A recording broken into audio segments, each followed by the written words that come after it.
As usual, I have 2 pages here. Uh, if this is what you want,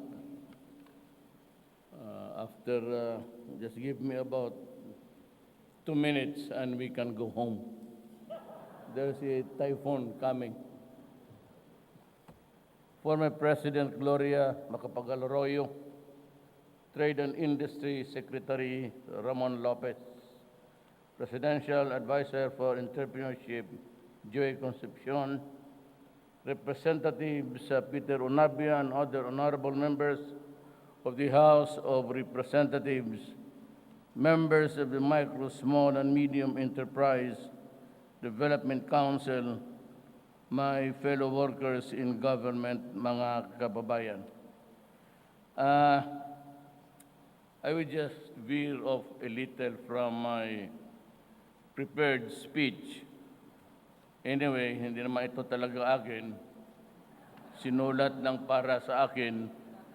So just to be read, because the longest that I deliver speeches is about 3 minutes. That was my policy. But now, as we go along with our governance, there are many things which I would like to pass on to you na dapat the role of the citizen of this country. Just be put on notice that we are not yet over the hump in our troubles with the law and order, particularly in some parts of the Philippines. Mindanao is one area which you have to look with guarded eyes. Kasi po, meron pa kami doong inaayos na itong BBL, and of course, the agreement with the government and Ms. Wari, and the wild card ng IS presence in Mindanao, coupled with the stupid fight of the communists, itong sila season, the NPAs, and in general, what affects the law and order of this country. Dito sa Luzon, medyo maganda ng konti. It is not really as bad as down there in Mindanao because the fighting is limited to certain groups, but not fronts. Doon we still have to talk about peace and the well-being of the country. But let me talk about business and what profoundly affects most of you. I hope it is in the past already. Na medyo dumaan na sana to, na wala na akong marinig at ayaw ko na rin makinig ng mga reklamo. And this has to do with the so many faults or what is the country before. Gaya ng corruption. It's one thing that is pulling us down, aside from the outside extraneous forces of government operations. Yung corruption na yan, matagal nang umiiyak rather, at nag-iingay ang Pilipino. So in my time, I will try to maybe just reduce it to the barest minimum if I cannot totally eradicate it. It would be an impossible dream to do that, considering the extent of government. It's all over the island with so many offices. Medyo hindi natin kontrolado lahat. But let me just state one thing.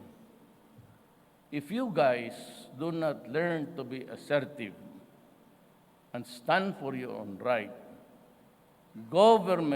corrupt government officials would always bug you all the way. BIR, customs, police, and others. The least that you can do, I pray of you, is just be assertive. I hate to mention it, but just like the Americans at an early age in school, they are taught how to assert the rights. Dito naman, I have placed men of, in my estimation, proven credibility because we were together in the dormitories when we were in school. Iba-iba kami, iba-ibang tribo, at wala naman akong pinapaboran. As a matter of fact, if you look at very closely at the membership of the cabinet, you'd see that a lot of Ilocanos more than Bisan. Dalawa o tatlo na lang ata kaming Bisaya niyan. Most of them are really ex-military men. And I would tell you later if I have the time why. And why it is also the practice of the previous presidents to marshal in people with military experience. All you have to do is to assert your right. Itong mga customs, itong mga BIR, itong mga may partner kayo, everybody's coming in with so many partners from different countries. Ang corruption ngayon is really yung pabalik-balik ng BIR. But I hope it has stopped already. All you have to do is to assert. At sabihin mo lang, putang ina mo.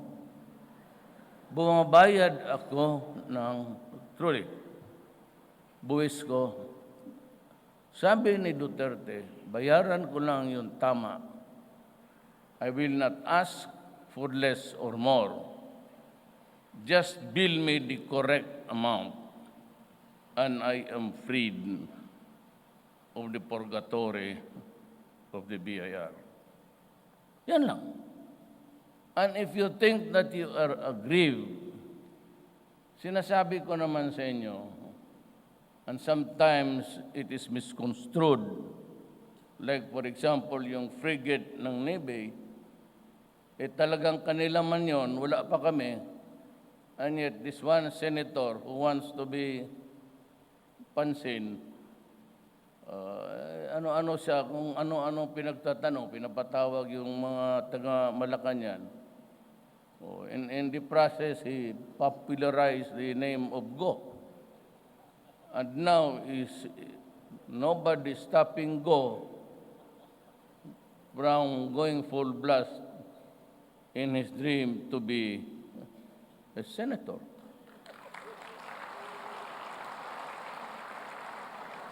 Wala naman yan. But, in fairness to itong, baka akala nyo in-check ang tatay. Ba't ang pamilya ng Tesoro ng Batangas? Yung barong. Hindi talaga. You might just miscalculate everything there to in-check to. Ang muka, because ang tatay Chinese, just like me, you'd never know that my lolo was Chinese, was a lamb. Pero ito si Bongo is a member of a powerful clan dyan sa Mindanao. Maraming, the largest, the biggest printing press in Mindanao, in Davao City. Yung mga ganon, you are abused by anybody, you can always come to me any time of the day or night if it involves corruption. Sabi ko so, that's why yung Koreano pumunta doon, nagreklamo, because bakit parang hindi na-deliver a perfect ng contract. I don't know what happened in that Navy there, but they had a raucous, and finally, but it was to their expense. Yan nga ang mahirap niyan.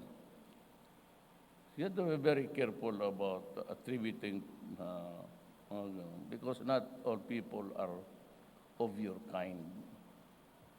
So if you are into this and to that, and you think other people are also like you, in like manner, be careful.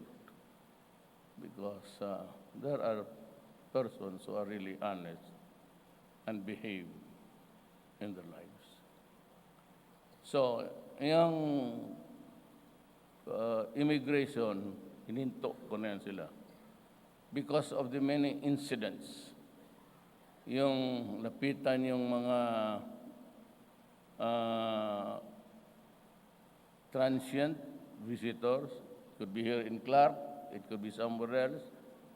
Yung iba kinikidnap, tapos yung iba patay, and I had to ask and got the embarrassing answers while I was in Korea. Kaya pagdating ko dito, I said, no more. I am putting on notice everyone in the immigration. Stop the visitors. Huwag kayo, pagka may stamp na dyan sa passport, accepted for 45 days, you do not question. It's beyond question anymore unless he commits a crime or there is a special order from Morente, General Morente of the, he was a former policeman, sa hometown mo. Nabi ko wala na. Nobody but nobody, police, military, or immigration can accost in public. We are the only country doing that. Yung iba, you've been to the States, almost all of you here. Kita mo naman, tinatanong ka ba dyan sa hotel? All they ask is the passport when you check in. But nobody really messes you up when you go around and visiting. In the same manner, if you are a citizen of another country and a tourist here, you better behave. You know, I can take any criticism, however bad it is, however discourteous or kabastos, as long as it comes from a Filipino, I will accept it. Kung babastusin ako ng military, general o lahat, okay yan sa akin pagka Pilipino ka. The rationally, why? Because you pay me my salary. Ang bulsa na pera nandito sa bulsa ko, na sweldo ko, pinapakain ko sa pamilya, galing sa inyo yan.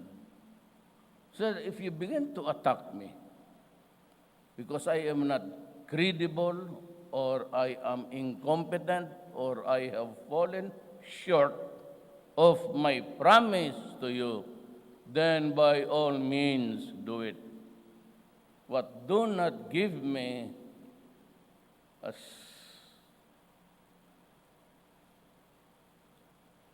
huwag mo akong bigyan ng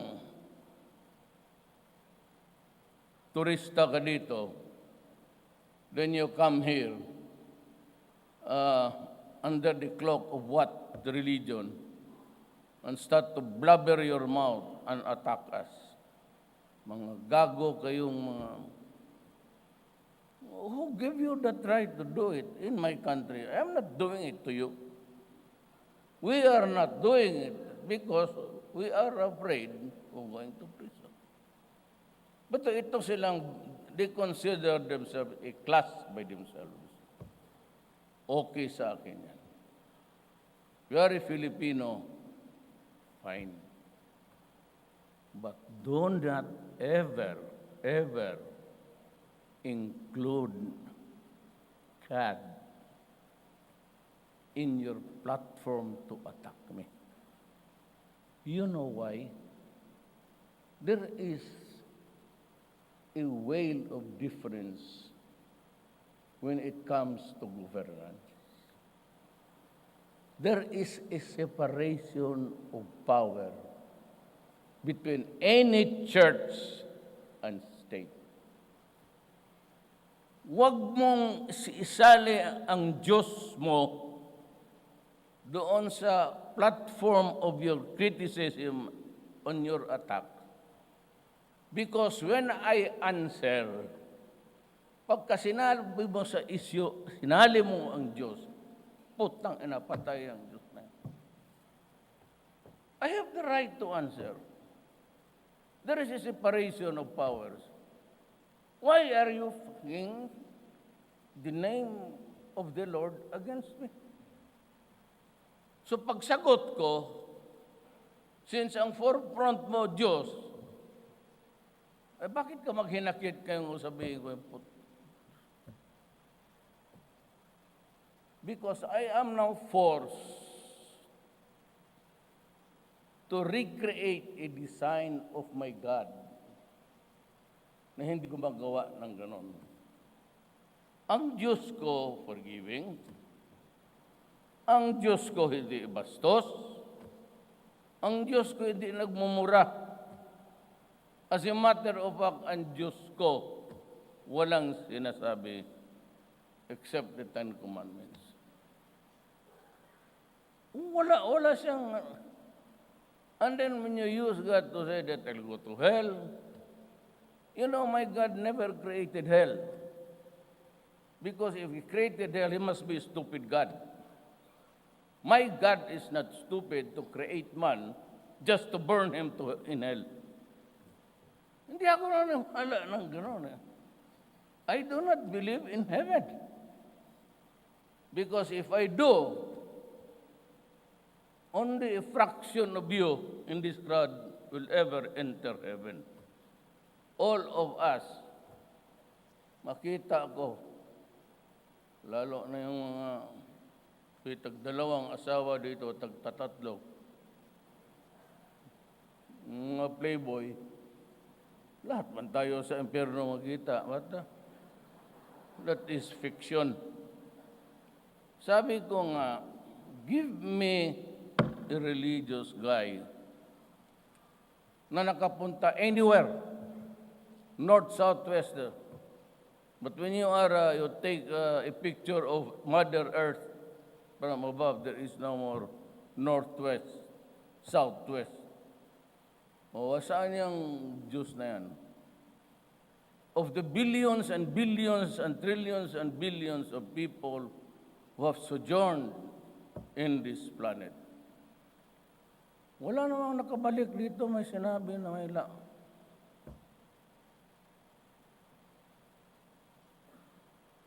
Ngayon, kung may tao na pumunta doon sa heaven, magdala ka ng anong gusto mong kamera, baski yung mura dyan sa Quiapo, selfie mo lang ang Diyos, kaya dala, pakita mo sa akin, ito yung Diyos. Pagbaba ko sa hagdanan na ito, consider me resign from the office of the President. Ngayon ang sabihin ko sa Pilipino, me, as a matter of principle, I will not. Bakit alam mo umpusan ito, Burot Pangulo nito? Because of my promise. And my commitment that I will do it. And I lay down the predicate that I will do the promises even if it would cost me my life, my honor, and the presidency. Di ba? Di ba sinabi ko sa inyo yan? And therefore, as a matter of principle, whether I die, I am ousted tomorrow maybe, o mahulog yung eroplano ko, pauwi ba na ako? Bukas pa pala. Pero nagsakay mo ako ng eroplano. Uwi ka doon sa Manila ngayon, ma'am? Ha? Sabay tayo. Last, last time magsabay, maniwala ka. You know, I'm always a great believer of God and destiny.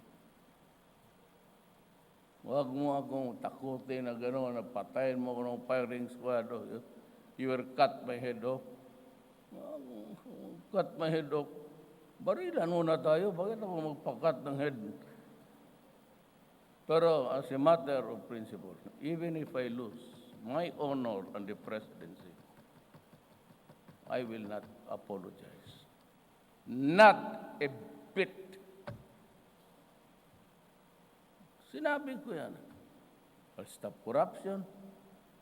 Then there's the issue of drugs, flooding the country. My only concern is the Filipino of tomorrow. Na hindi mahirapan ang mga anak ninyo pagka nagkaletse-letse ang buhay dito sa droga. Just imagine, pagtandaan ninyo, gaano kayo kayaman. But at the end of the day, you have the money. But sinong susubo doon sa lugaw mo, sa bunganga mo? Ang nurse? Sino magbantay 24 oras doon? Na pagmamalasakit? Nurse. Sinong bayad ng punerarya mo? Kabaong mo? Anak mo? I am protecting your children. Wala akong ambisyong tumakbo ng kagawad. Sagad na ako dito sa presidency. Where will I go after this? Pareha lang kami ni Ma'am. Papasyal-pasyal na lang. And I would be 76, 77. It would be a good age to die, actually. Sabihin ko, kung may Diyos, patayin mo na ako pagkatapos ko nitong trabaho na ito. Kasi wala na akong magagawa. Nakuha ko na ang pinaka dream of every Filipino. Unintentionally though. Because I never believed that I would have won. Kita naman, isang barangay captain dito sa Luzon, wala ako. In the Visayas where my father comes from, yung mga pinsan ko nandoon pa sa kabila. But I survived the election with 6 million. Yan ang Diyos ko. The 6 million Filipinos plus the others who voted for me. Above the margin and those who really voted for me. 15 plus yun. Sila ang Diyos ko. Hindi ko man nakikita. Gusto ko man tumulong dyan sa Diyos na yan. Wala man akong magagawa. Hindi ko man siya nakikita. Pero dito sa mundong to, nakikita ko ang impyerno. Dito ko yayariin yung mga putang inang yan. Sinabi ko, do not destroy my country because I will really kill you. Do not destroy the young.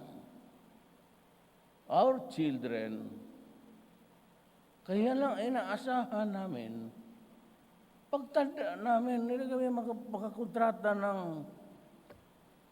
buti sa anak kong mayaman, paski mayaman ka. Magkontrata ka ng nurse giver o caregiver? Caregiver, magandang nurse. Nurse ka, ma'am?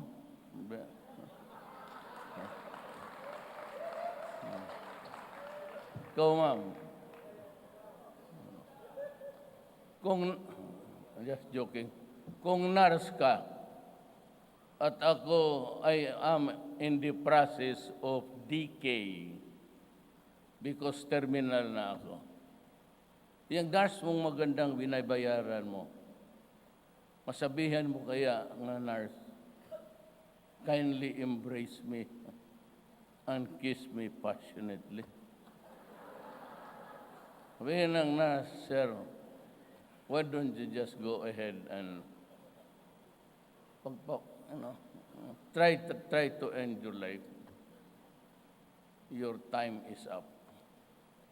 Baski sa ano, sabi ko, crash dito, mga NPA dyan.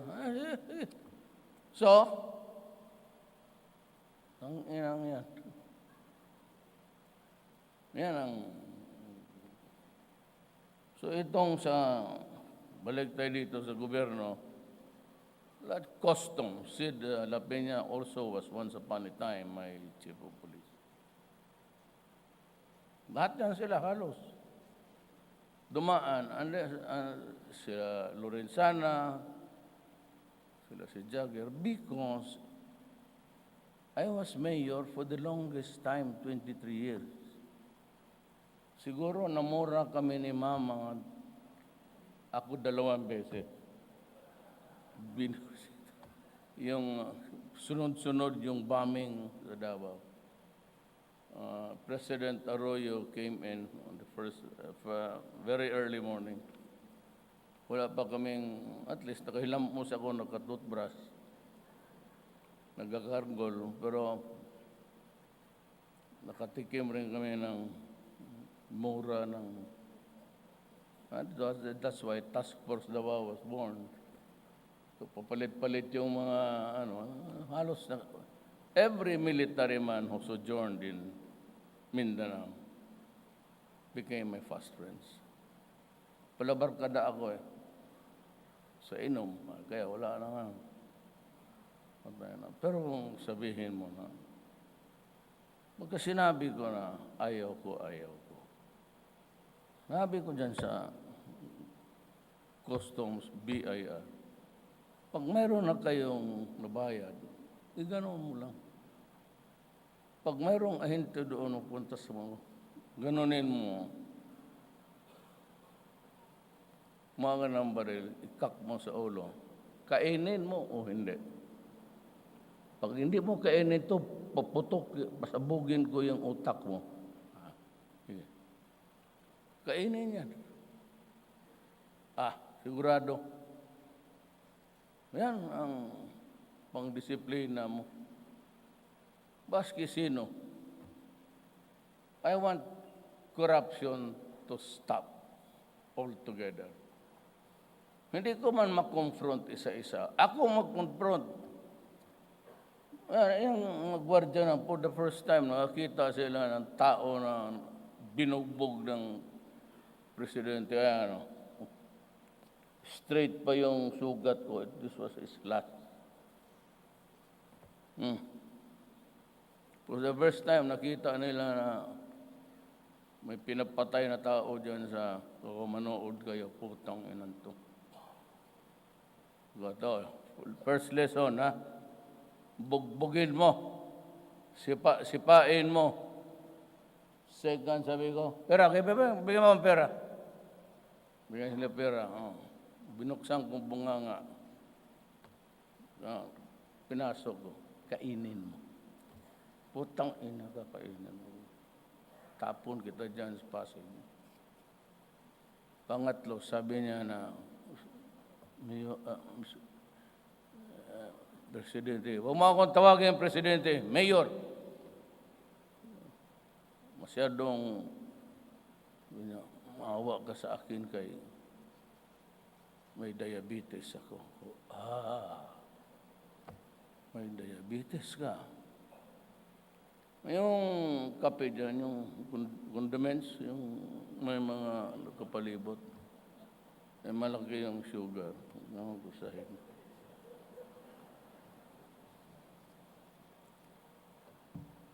Kainin mo lahat. Kainin mo lahat o patayin kita ngayong araw na to. Putang ina ka. Kainin mo. Pagkatapos, anong okay? Okay man mo? Ito, may coin pa. Lunukin mo. Mayor, naman, baka babarayan. Yan na. That's the purpose, magbara. Putang ina mo, wala akong pakialam. Magbara ka. Lunukin mo. Mayor, baka ilabas mo yan, masakit lang. Paglabas niya, kasi ipipilit mo yan doon sa, baka magkaroon ka pa ng first stage ng Almoranas, putang ina ka. Wala akong pasensya sa gago. Totoo lang. Publish mo nila yan.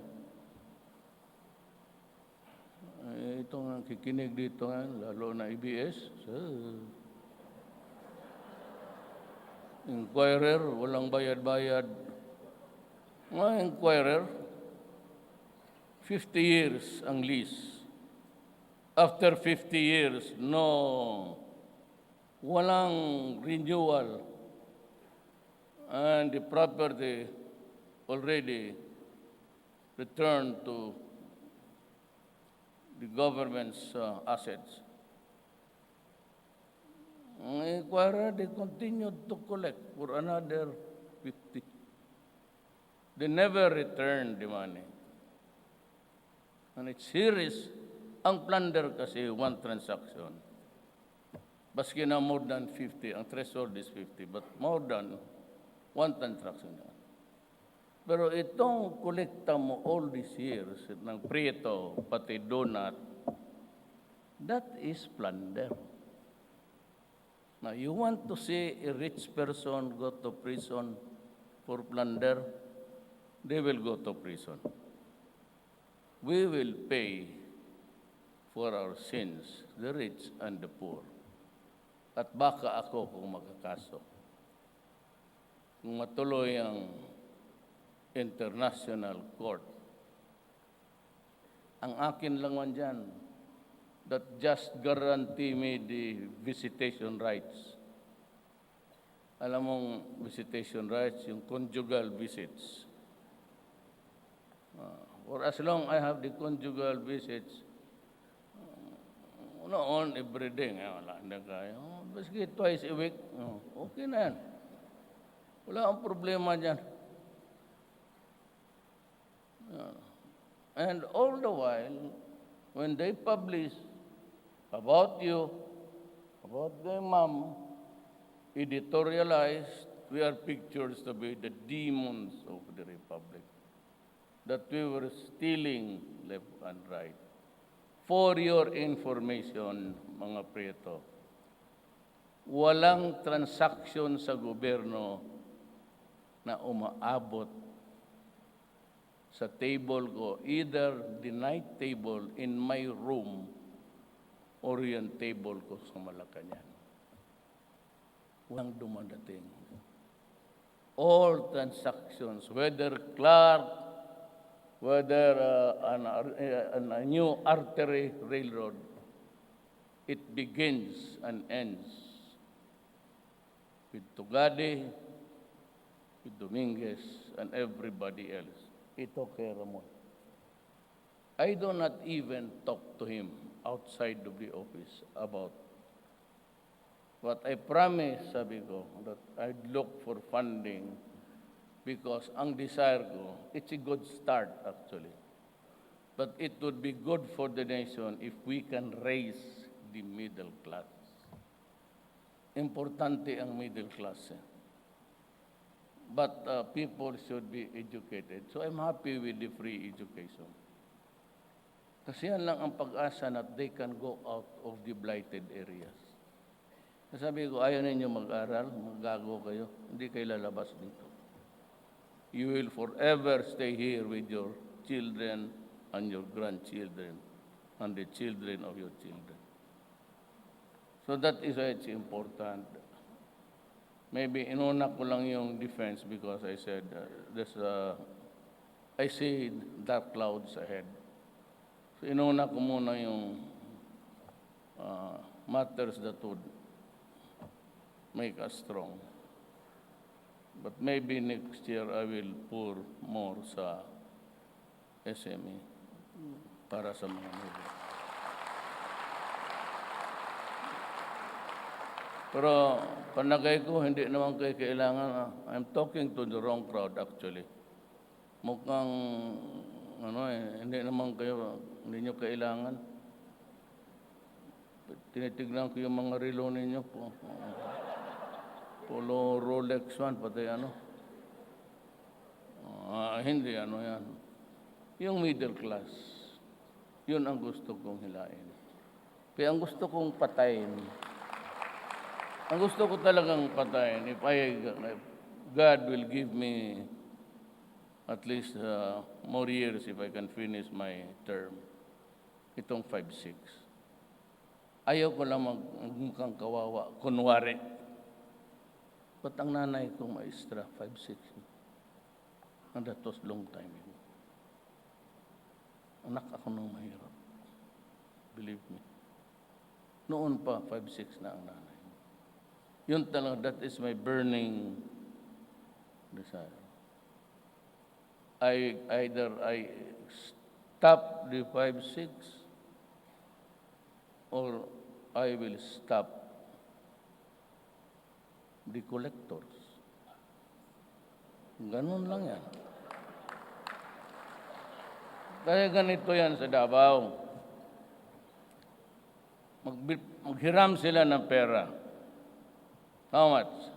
3,000? Ang ginagawa nitong, kaya sinabi ko doon sa Prime Minister pati sa Ambassador ang style nila, hindi lang lahat, pero pag magpabili pa sila ng salaset, di ba?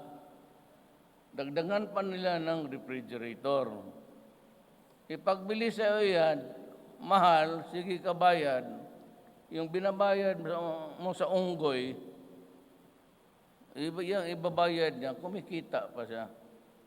Sabi ko doon ng mayor ako, that this is too much. Sobra yan. But before that, I communicated to the ambassador at that time. Sinabi ko, they run the risk of, Kasi ang sinabi ko, pag hindi nyo hintuin yung 5-6 na yan, kayo ang hintuin ko. Mark my word. Kaya nawala na yung double dealing nila. In Davao, it is no longer a practice kasi utang papatayin talaga kita. Huwag mong pahirapan ang Pilipino. Tama-tama lang. But do not, crucify him on bended knee. Huwag mong pasubraan. Kasi ang mga taong maliit, hindi ako nagdadrama. Kilala naman ako ni Presidente. But even we assume that I am talking about this on a pretended emotion. Hindi maganda yung mga taong maliit. Kaya sinasabi ko sa police, sa customs, sa register of deeds, pati yan. Yan sila, ako noon, 3 days ang business permit. But Inday, my daughter, ordered the procedure to be reduced to 1 hour. Kaya dapat 1 hour kaya. Ngayon dito, I will just, kasi hindi naman pareho kalaki ang syudad, I will order yung sa ease of doing business. I suggest 3 days sa akin. Tama na.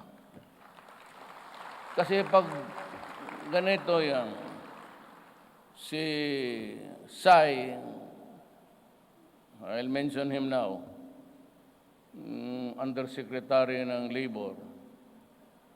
Well, Belio was there outside, may na-complain sa akin. Itong recruiter. A recruiter is a recruiter. It's illegit because there is a law allowing them to do it. Kagaya ng alcohol. I want to stop it. Davao, you're only allowed to drink until 12 o'clock, then uwi ka na. I want to stop altogether, but there is a law regulating the manufacture. So how can I stop it? So gusto kong tapusin ito, pero now, itong lahat, there will be rules to be followed. I'm looking for the best man to do it. Basta ang akin, anything that has something to do with graft, I should know. Magkatok ka ng Malakayan, either kay Mary Poblador, yan, para yan siyang may-ari ng Malacanang noon sa panahon ni Ma'am. Or you can go to President Arroyo. She's from here. And she can always call me, Rudy. I used to work for the President. Sabi ko sa kanya, Ma'am, kung mayroon ka, tawagan na niya ako. Rudy, you entertain these guys. What's your, just give me the number. And my assistants will take note of it and will call you and say, you have an appointment with Duterte. If it's a beautiful woman, dinner time yan. Yung single. Kasi magsama-sama yung asawa, di wala kang masabi. But other than that, you can have lunch. Bito, ang lunch sa Malacanang really is one rice, one viand, and one soup. Yun lang ang makuha mo sa akin doon. Walang steak doon, walang ano. Totoo. I can invite you for dinner, but that is the usual fare. Yun lang. Isang ulam, isang sabaw, bula-bula. Pero mahusay magluto yung cook namin dyan. Ang cook niyan, cook pa ni Ma'am, cook pa nila noon. At yung mga yan, basi anong tanong mo, hindi yan magsasagot. Tanongin mo kung anong kinakain ng isa, yung sinundan ko. Ano ba ang paboritong ulam? Ano sir, yung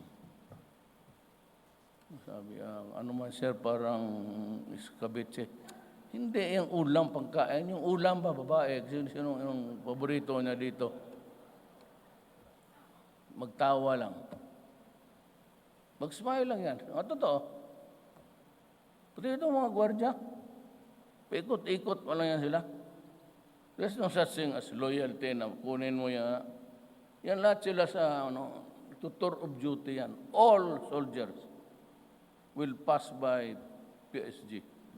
Just like a regular company na they will be assigned to Hulo, then to Mindanao, then to Abra. Ganon yan sila. And they do not answer questions na mabait yan. So anything that basta may reklamo ka about corruption, let me know. At tignan mo kung anong gawin ko sa ulo. Ito yung sisay, basta pabalik-balik.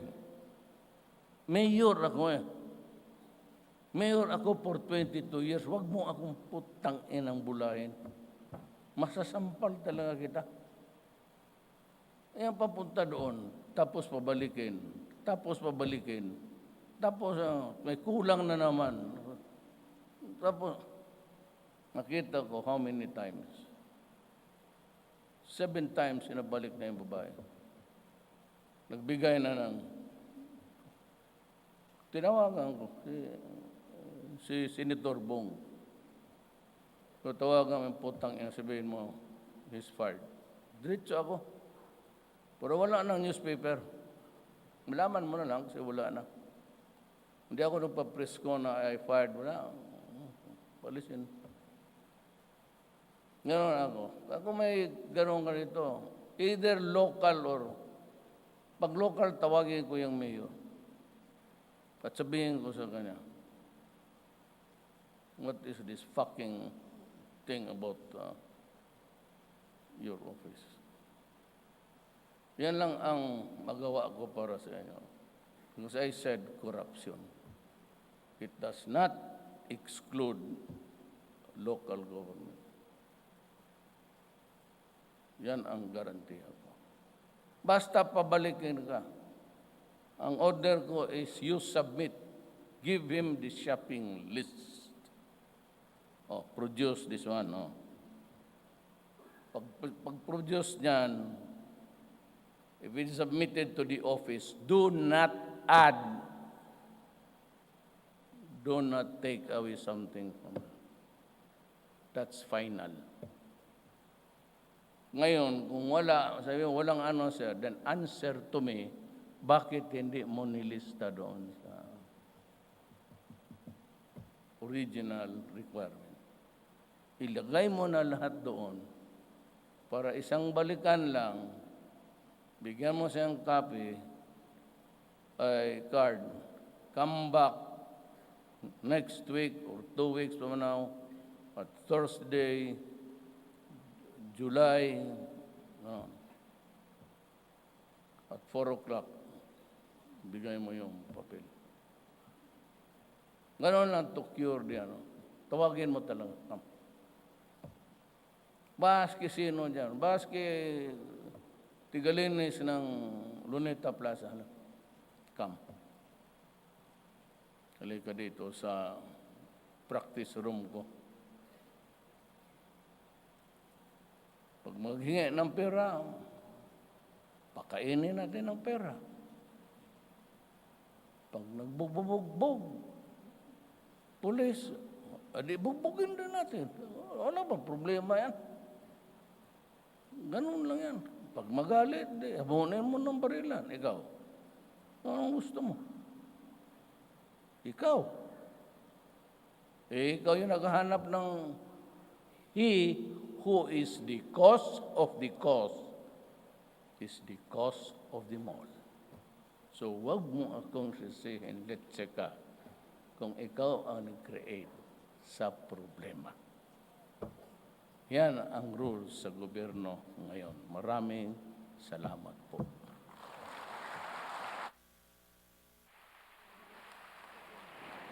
Thank you very much, President Rodrigo Roa Duterte.